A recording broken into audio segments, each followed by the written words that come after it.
Make a damn schedule and stick to it. Okay, so what's the rule with the schedule? It's not a bloody prison. That's the first thing that people do wrong. They say, well, I don't like to follow a schedule. It's like, well, what kind of schedule are you setting up? Well, I have to do this, then I have to do this, then I have to do this, you know, and then I just go play video games, because who wants to do all these things that I have to do? It's like, wrong. Set the damn schedule up so that you have the day you want. That's the trick. It's like, okay, I've got tomorrow. If I was going to set it up so it was the best possible day I could have, practically speaking, what would it look like? Well, then you schedule that, and obviously there's a bit of responsibility that's going to go along with that, because if you have any sense, one of the things that you're going to insist upon is that at the end of the day, you're not in worse shape than you were than at the beginning of the day, right? Because that's a stupid day. If you have a bunch of those in a row, you just dig, you know, you dig yourself a hole and then you bury yourself in it. It's like, sorry, that's just not a good strategy.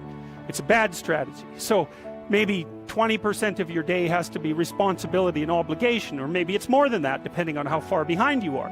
But even that, you can ask yourself, okay, well, I've got these responsibilities, I have to schedule the damn things in.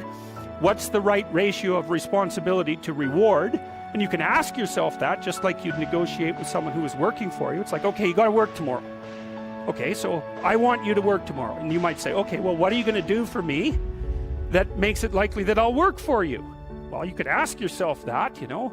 So maybe you do an hour of responsibility and then you play a video game for 15 minutes. But, you know, you have to negotiate with yourself and not tyrannize yourself.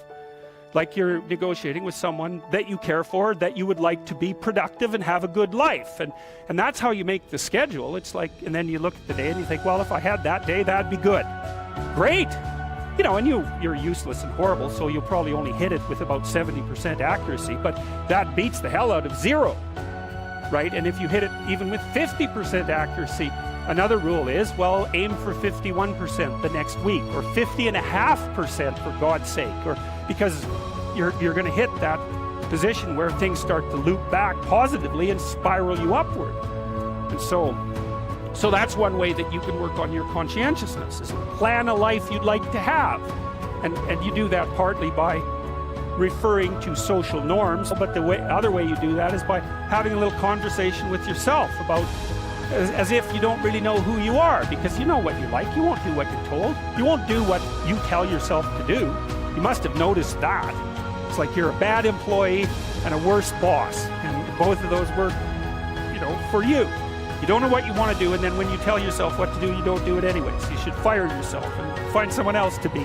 But you know, my point is that you have to understand that you're not your own servant. What does my average daily schedule consist of? Well, that's fairly straightforward.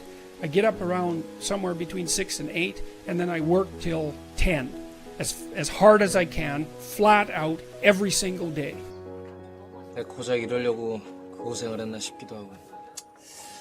난 진작에 알았어요. 별거 아닐 줄.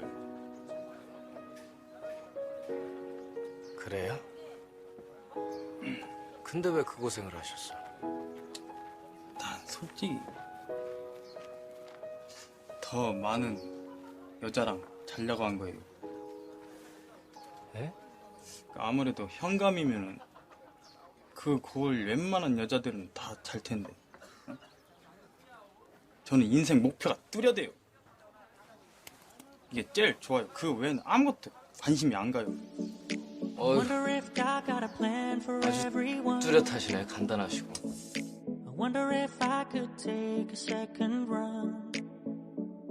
Cause I carry on getting sad and getting stuck. What I wouldn't give for a life that doesn't suck.